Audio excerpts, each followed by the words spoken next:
Desde hace décadas México se ve asolado por el enorme negocio del narcotráfico, dominado por grandes organizaciones criminales denominadas cárteles, cuya extensión se ha vuelto global mientras luchan por dominar partes cada vez más grandes del mercado. Quizás el más importante y peligroso de estos sea el Cártel de Sinaloa, un vasto imperio que comenzó a forjarse en la década de los 60, pero que cimentó su poder actual a partir de 1987. También conocido como el Cártel del Pacífico, este ejército mafioso fue llevado a la cima del crimen internacional de la mano del legendario Chapo Guzmán, Ernesto Fonseca Carrillo y Miguel Ángel Félix Gallardo, quienes establecieron las bases más sólidas en materia de producción y distribución de narcóticos entre México y Estados Unidos. Tras una sangrienta historia que data de casi 60 años, el Cártel de Sinaloa se encuentra dividido en varias facciones que compiten por el poder, y la detención de uno de sus últimos capos, Ovidio Guzmán, no ha hecho más que aumentar las fracturas. Acompáñanos en un nuevo episodio de Militarmente para conocer la historia del Cártel de Sinaloa y el posible futuro, luego de la captura de su último referente a nivel federal.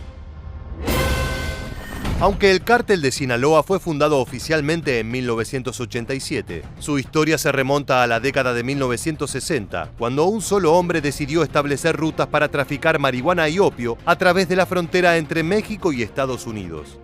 Pedro Avilés Pérez comenzó su carrera de narcotraficante enviando a granjeros con pequeños paquetes de drogas bajo el brazo a través de la aduana estadounidense, que por aquellas épocas no revisaba los equipajes de mano. Pocos años después, los opiáceos y la marihuana habían calado tan profundo en Estados Unidos que las autoridades sancionaron una ley para prohibir tanto la tenencia como su consumo. A partir de esto, don Pedro complejizó sus redes y se convirtió en el primer criminal en establecer rutas aéreas para traficar drogas, esquivando los controles fronterizos.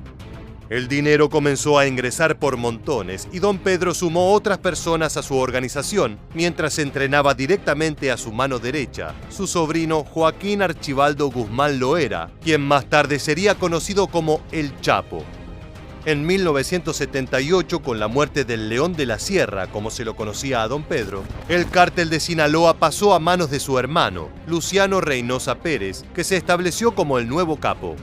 Para la década de los 80, Reynosa Pérez sería reemplazado por un triunvirato que conduciría el cártel con mano de hierro. Así, el Chapo Guzmán, junto a los capos del Cártel de Jalisco, Ernesto Fonseca Carrillo y Miguel Ángel Félix Gallardo, se convirtieron en los mayores narcos de México, dando forma final al Cártel de Sinaloa y comenzando una guerra con el Cártel del Golfo, su principal competencia. Este trío, conocido como la segunda generación de capos, aumentó la apuesta en la red de narcotráfico construyendo una compleja red de túneles para transportar la droga hacia los Estados Unidos y así evitar tanto el control terrestre como el aéreo. El ejército norteamericano, por supuesto, dio caza a los jefes del Cártel de Sinaloa, hasta que en 1993 logró capturar al único que quedaba libre, el Chapo Guzmán, quien fue ubicado en Guatemala y extraditado a México. No obstante, en 2001 el Chapo escapó de la prisión y recuperó la jefatura del cártel. El nuevo siglo benefició enormemente a los sinaloas, que extendieron su poder en la mitad de los estados de México, además de tejer sus redes mucho más allá de la frontera del país. La droga ya no solo se producía en la región del norte, cerca de la frontera, sino que el cártel había labrado alianzas con el Clan del Golfo de Colombia y grupos disidentes de las FARC que le proveían de cocaína para transportar hasta los Estados Unidos. También establecieron vínculos con el Cártel de los Soles en Venezuela y construyeron puentes logísticos para interactuar con otras mafias como la yakuza japonesa, la mafia china y algunos exintegrantes de la legendaria familia Lucchese de la Cosa Nostra neoyorquina. Hay quienes aseguran que el Cártel de Sinaloa llegó a estar involucrado en el 70% del tráfico de drogas a escala global, llegando a actuar incluso en África Occidental. Los métodos del CDS son reconocidos entre los más sangrientos y brutales de todo el crimen organizado mexicano, especialmente en las épocas del ascenso del Chapo Guzmán, de quien se dice que llegó a contratar médicos para mantener con vida a un sicario del cártel de los Beltrán Leiva, solo para poder extender las torturas sobre su cuerpo. Los asesinatos, fosas comunes y enfrentamientos callejeros poblaron los estados del norte mexicano. Desde brutales golpizas y ejecuciones hasta enterrar vivos a sus enemigos, los hombres del CDS llevaron el terror al corazón de sus enemigos. Por supuesto, no se puede tener operaciones de tal vastedad sin ganarse un par de enemigos poderosos. Además de cárteles rivales como el Golfo, los Zetas, Juárez y los Arellano Félix, Sinaloa fue extremadamente perseguido por el gobierno mexicano y el estadounidense. La DEA asoló sin descanso al CDS hasta el punto de que capturaron 3 veces al Chapo Guzmán, en 1993, 2014 y la última en 2016. Debido a las 2 fugas exitosas del capo, la DEA decidió juzgar en territorio estadounidense a Guzmán, ya que se creía que jamás permanecería preso en territorio mexicano. La captura del Chapo significó una ruptura en el liderazgo del CDS, que se fracturó en varias partes, que disputan el poder entre sí, aunque el grueso de efectivos y capos se mantuvieron fieles a la rama principal, conducida por los hijos del Chapo Guzmán, conocidos informalmente como los Chapitos. La segunda rama está conducida por el Mayo Zambada, quien supuestamente coopera con el narco de narcos, Rafael Caro Quintero, quien fue recientemente capturado por la DEA tras salir de la cárcel en libertad condicional.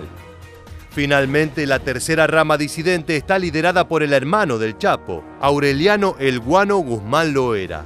Estas 2 últimas ramas, con mayor experiencia, han sido señaladas como menos violentas que la de los Chapitos y más proclives a la diplomacia o a la negociación. No obstante, la división interna del cártel ha causado cientos de luchas armadas, atentados y muertes en al menos 17 estados mexicanos. El futuro de esta organización criminal aún está poco claro, ya que a comienzos de 2023, Ovidio Guzmán, uno de los principales líderes entre los Chapitos, fue capturado en Culiacán. El Ejército y la Guardia Nacional montaron un enorme operativo en la ciudad que debió suspender la mayoría de las actividades, como las jornadas escolares, el transporte público y los trabajos de oficina. En un día de violencia impresionante, durante el cual se pudo ver a brigadas del CDS recorriendo las calles en sus camionetas y armados con ametralladoras pesadas, los enfrentamientos entre miembros del cártel y fuerzas de seguridad se extendieron por toda la ciudad. Incluso alcanzaron el aeropuerto de Culiacán, donde un avión comercial recibió un disparo en su fuselaje antes de despegar, por lo cual el vuelo fue cancelado. Si bien los terroristas, armados hasta los dientes, intentaron liberar a su jefe, Ovidio Guzmán fue puesto en custodia por las autoridades mexicanas. Esto ha puesto en jaque a los Chapitos, ya que si bien se señala a Archibaldo Iván como el más poderoso entre sus hermanos, Ovidio era extremadamente respetado y temido en todo México. Por el momento es probable que los de Sinaloa se preparen para enfrentar más redadas del ejército contra ellos, ya que el gobierno de López Obrador está siendo constantemente presionado por Estados Unidos para actuar contra los cárteles. Incluso la DEA ha ofrecido $5 millones a quien pueda indicar el paradero de cualquiera de los hijos del Chapo Guzmán, lo que demuestra la voluntad de los norteamericanos por acabar con la rama de los herederos de uno de los mayores narcotraficantes del siglo XX. Esto también ha causado una efervescencia en la violencia de varios estados mexicanos, ya que los combates entre las distintas facciones del CDS, además de golpes propiciados por parte de cárteles enemigos, han aumentado. En caso de que los Chapitos caigan, el cártel de Sinaloa podría ver una nueva etapa abrirse frente a él, o quizás desaparezca y se convierta en una leyenda de los narcocorridos.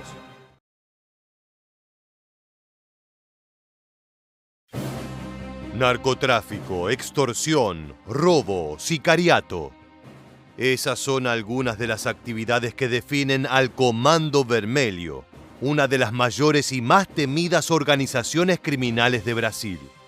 Desde su creación durante la década de los 70 se ha convertido en una amenaza nacional, pero también supo traspasar los límites de su país para ganar presencia en territorio de Paraguay, Bolivia y Argentina. En todos estos años cosechó aliados, pero también enemigos con los que ha compartido sanguinarios enfrentamientos repletos de muertes. Por eso, para conocer más sobre la organización, en este video de Militarmente, repasaremos la historia y el presente de Comando Vermelho, desde las favelas más pobres de Brasil hasta las rutas del narcotráfico en América Latina. Cuando hablamos del Comando Vermelho o Comando Rojo en español, debemos saber que nos estamos refiriendo al grupo criminal más antiguo de Brasil. Sus orígenes se remontan a una alianza entre criminales y militantes izquierdistas que fueron recluidos en las mismas cárceles durante la dictadura militar brasileña, entre 1964 y 1985. Las terribles condiciones en la prisión de Cândido Mendes en la Isla Grande de Río de Janeiro llevó a los reclusos a unirse para poder sobrevivir dentro del sistema. Inicialmente conformaron una organización miliciana izquierdista a la que llamaron Falange Vermelho, pero pronto abandonaron su ideología debido a que el grupo se involucró cada vez más en el crimen organizado, y la prensa empezó a llamarlos Comando Rojo. Su fundación oficial se dio hacia 1979 con Rogério Lemgruber como artífice. A partir de ese momento, el grupo se extendió también por fuera de la prisión y llegó a las calles de Río. Los miembros que se encontraban en libertad tenían la tarea de proporcionar dinero a los que estaban presos y para eso incursionaban en actividades criminales como el robo a bancos. Gracias al botín generado, ofrecían una buena calidad de vida a quienes se encontraban en la cárcel y además financiaban sus intentos de fuga. No obstante, el rápido crecimiento de la organización permitió que para los años 80 el Comando Vermelho fuera considerado un socio ideal por los cárteles colombianos cuando comenzó el auge del comercio de cocaína. La red que había tejido con su influencia en cárceles de todo Brasil ofrecía la estructura y organización adecuada para recibir y distribuir grandes cantidades de droga. Por eso los miembros que no estaban tras las rejas comenzaron con una nueva tarea, la de conformar pandillas armadas para apoderarse de los territorios de comercio del narcotráfico. El grupo obtuvo el control de muchos barrios pobres de Río de Janeiro que habían sido abandonados por el Estado, estableciendo un sistema paralelo de gobierno en las favelas y proporcionando empleo a los habitantes que por mucho tiempo habían estado excluidos de la sociedad brasileña. El crecimiento del Comando Rojo no tenía competencia y para la década de los 90, cuando cayó la influencia de los jefes del juego de azar ilegal, se convirtió en el principal grupo de crimen organizado de Río de Janeiro. Para 2005 controlaba al menos la mitad de las áreas más violentas de la ciudad, aunque ese porcentaje bajó en los años siguientes, sobre todo debido a un programa de pacificación policial que buscaba llevar mayor presencia de las fuerzas estatales a las zonas dominadas por el crimen. Así se redujo considerablemente la influencia del grupo a comienzos de 2010, pero esta estrategia de seguridad tuvo pocos efectos en el largo plazo y no logró hacer desaparecer por completo al núcleo de la organización criminal, que fue recuperando su fuerza. Además, si bien la presencia que el Comando Vermelho tiene en Río de Janeiro es uno de sus grandes bastiones, con el correr del tiempo se ha vuelto particularmente fuerte en otras zonas como San Pablo y el norte de Brasil, en el estado de Amazonas y el Mato Grosso. Por otra parte, fuera del país, el grupo opera en Paraguay y Bolivia, y los informes de 2022 sugieren que ha comenzado a expandirse a la Guayana Francesa. También está involucrado en una guerra territorial en curso en la región de la triple frontera entre Colombia, Brasil y Perú, donde la organización busca controlar la ciudad colombiana de Leticia. Argentina tampoco se queda afuera de las aspiraciones del Comando Rojo, ya que en la triple frontera que comparte con Brasil y Paraguay se llevan a cabo diversos delitos, entre ellos el tráfico de drogas y de armas. Incluso líderes de la organización criminal atrapados por la justicia han demostrado tener nexos en las provincias de Misiones y Corrientes, como los casos de Marcelo Piñeiro, alias Piloto, y Pinto de Brun, apodado Maestro. Estos casos permiten conocer un poco más sobre la estructura del comando, ya que es descrita como una red de actores independientes, más que como una organización estrictamente jerárquica dirigida por un solo líder. De todas maneras, la historia del grupo criminal se encuentra con nombres que sobresalen debido a su influencia, como Luis Fernando da Costa, más conocido como Fernandinho Beiramar. Fue considerado en su momento el mayor narco de Brasil, acusado por los delitos de lavado de dinero, contrabando y tráfico de drogas. Lo detuvieron en 2001 en suelo colombiano cuando intercambiaba armas por cocaína con las Fuerzas Armadas Revolucionarias de Colombia, conocidas como las FARC. Ahora se encuentra encarcelado y acumula penas por más de 300 años, incluyendo una sentencia como responsable de un motín en el que perdieron la vida 4 reclusos en 2002. De todas formas, las autoridades aseguran que continúa dirigiendo cuadrillas desde el presidio. Esta capacidad de controlar las acciones criminales desde una cárcel es parte de la esencia con la que nació el Comando Vermelho y fue replicada a su vez por otros grupos como el Primeiro Comando da Capital o PCC, creado en San Pablo. Esa organización fue un fuerte aliado del Comando Rojo hasta que las relaciones se rompieron en 2016. El crecimiento del PCC generó la ambición de controlar el negocio del narcotráfico por sí mismo y rompió la vieja alianza generando una ola de violencia en las prisiones brasileñas, donde había representantes de ambas facciones. Durante el año siguiente el conflicto continuó, ya que el Primeiro Comando da Capital buscaba reducir el poder de su rival formando alianzas con las pandillas enemigas y captando exmiembros del propio Comando Rojo, con el fin de asumir el control sobre el tráfico de drogas en las zonas de influencia del grupo. Desde entonces, la disputa se ha extendido a Bolivia, donde los dos grupos luchan por el control de las rutas del narcotráfico en el departamento fronterizo de Santa Cruz. Además del PCC, los principales enemigos del Comando Vermelho son las milicias compuestas por agentes de las fuerzas de seguridad retirados y en servicio, y dos grupos criminales de Río, Amigo dos Amigos y Tercer Comando Puro, una facción disidente del ya inexistente Tercer Comando, creado por antiguos miembros del Comando Rojo. El grupo también mantuvo una alianza desde 2015 con la Familia del Norte, una poderosa organización criminal con sede en la metrópolis amazónica de Manaos. Sin embargo, ambos grupos rompieron su cooperación en 2018 por disputas internas, y en 2020 la alianza se rompió definitivamente cuando el Comando Rojo atacó a la Familia del Norte en Manaos. La capital del estado de Amazonas se despertó en el mes de enero pintada de rojo con las siglas del Comando Vermelho en sus paredes, los cantos desde la prisión y sangre derramada por doquier en sus barrios más pobres. Las calles se convirtieron en el campo de batalla entre las pandillas del narcotráfico y como resultado de la violencia se registraron 106 homicidios, a los que se sumaron otros 55 durante febrero.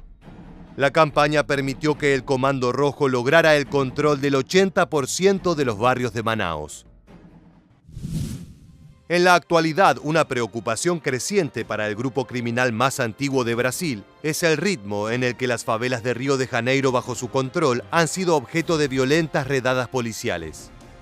No es raro encontrar operativos donde los enfrentamientos entre narcos y las fuerzas de seguridad dejan veintenas de muertos, incluyendo a personas inocentes que viven en los barrios marginales. Según un estudio realizado en 2021, los barrios del Comando Rojo sufrieron 4 veces más operativos por parte de la fuerza pública que los que estaban bajo control de sus enemigos.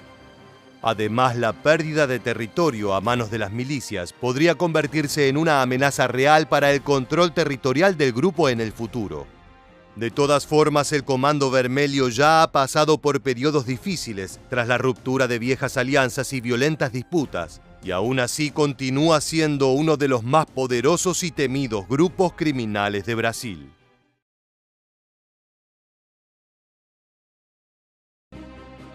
De un negocio familiar conformado por los hermanos Usuga-David a transformarse en el grupo criminal más poderoso de Sudamérica, la historia del Clan del Golfo es violenta y repentina. En pocos años amasaron una cantidad de poder insospechada, controlando desde Colombia uno de los mercados de narcotráfico más exitosos del planeta, que incluso rivaliza con los cárteles de México. Entonces, ¿por qué está en riesgo de desaparecer? En este video de Militarmente queremos contarte cómo opera el grupo armado y qué le depara el futuro luego de la captura y asesinato de sus dos principales líderes. Acompáñanos para conocer todo sobre el Clan del Golfo, la organización criminal más poderosa de la región.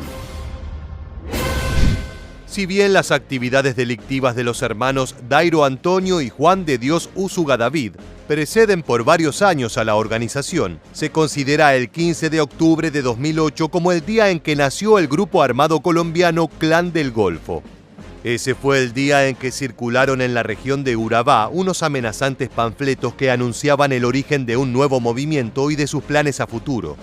Al cabo de pocos días aparecieron panfletos en otros departamentos del país y pronto se conoció la existencia de 12 frentes de este grupo paramilitar distribuidos por la nación colombiana.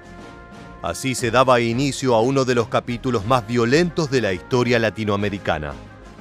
Desde su nacimiento, el Clan del Golfo ha expandido su alcance por toda Colombia como una enfermedad.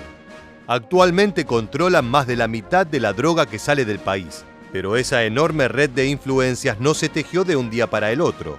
De hecho, el grupo es una suerte de heredero del ex narcotraficante Daniel Rendón Herrera, alias Don Mario, impulsor de varias organizaciones actualmente inactivas y cuyos miembros pasaron a formar parte del Clan del Golfo.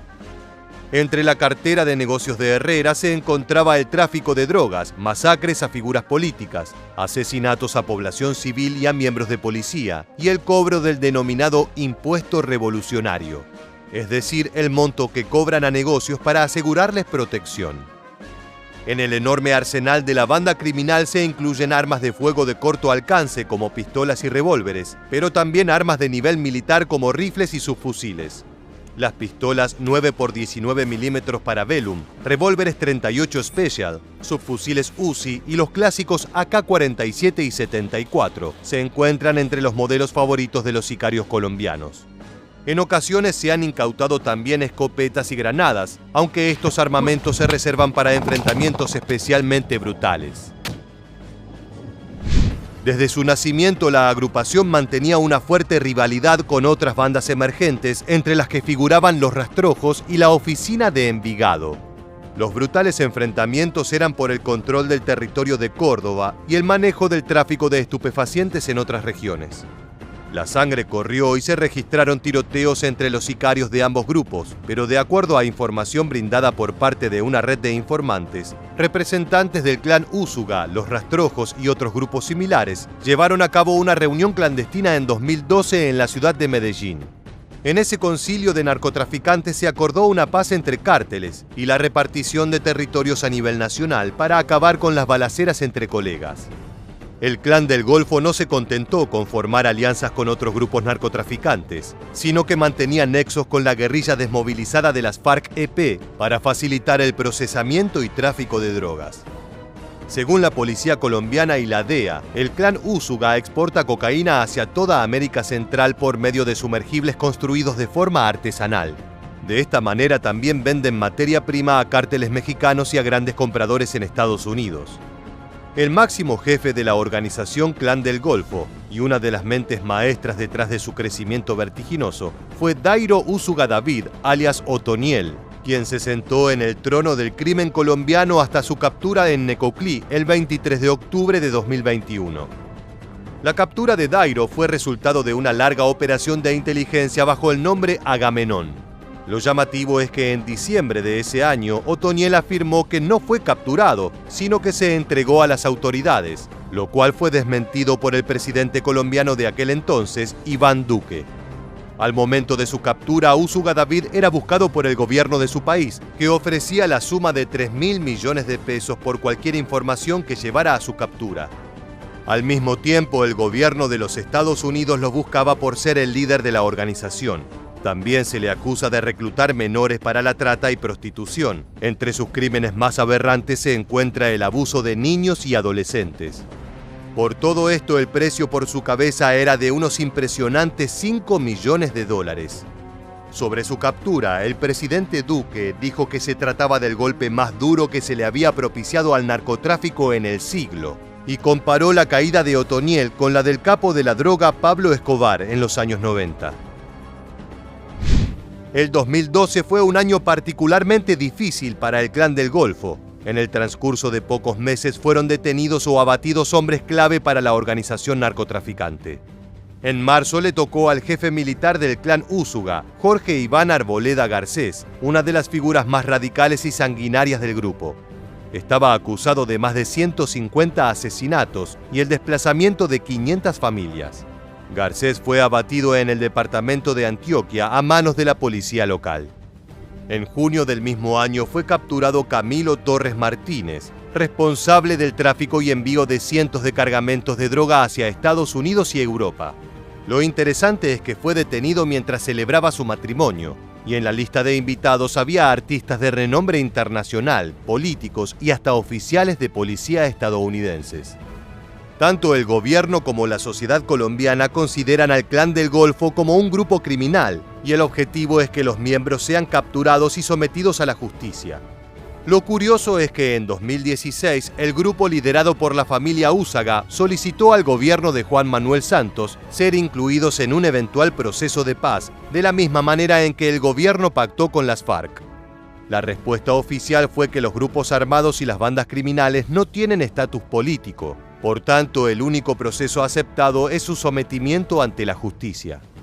Esto fue visto como una señal de debilitación del grupo armado y parece ser una visión acertada, ya que en septiembre de 2017, tras una serie de victorias de las fuerzas policiales sobre el Clan del Golfo, el gobierno dio a conocer una carta enviada por el mismísimo Dairo Antonio Úsaga. En la misma se manifestaba la voluntad de la organización para someterse a la justicia, abriendo la puerta a la desmovilización del grupo armado más poderoso y numeroso de Colombia. La versión fue corroborada por Otoniel, quien afirmó que buscaba garantías de parte del Estado colombiano para continuar con la rendición. La caída de Otoniel dejó un hueco gigantesco en la organización. Por el momento no se sabe quién ocupará su puesto y se espera un baño de sangre por el trono. En febrero de 2023 apareció muerto el criminal apodado Siopas, hasta entonces número 2 de la organización, y todo indica que fue víctima de una purga interna dentro del clan. Medir la magnitud real de este grupo armado es difícil, ya que su estructura es abierta y acepta otras organizaciones criminales que las llaman socios, quienes trabajan junto a una mesa directiva central que opera desde el Golfo de Urabá. Una estimación algo tímida indica que cuenta con al menos 1.800 miembros, un número impresionante, pero bastante por debajo de los 4.000 soldados que conformaban sus filas en 2010. Una mala noticia para el futuro de la agrupación fundada por los hermanos Úsuga David es que la poderosa organización mexicana Cártel de Jalisco Nueva Generación ha posado sus ojos en Colombia. Su objetivo es pasar de meros compradores a supervisar todo el proceso de producción, adueñándose de un negocio que antes era de los criminales colombianos. Si el Clan del Golfo pretende renacer de sus cenizas, tendrá que enfrentarse a poderosos enemigos para recuperar el control del país.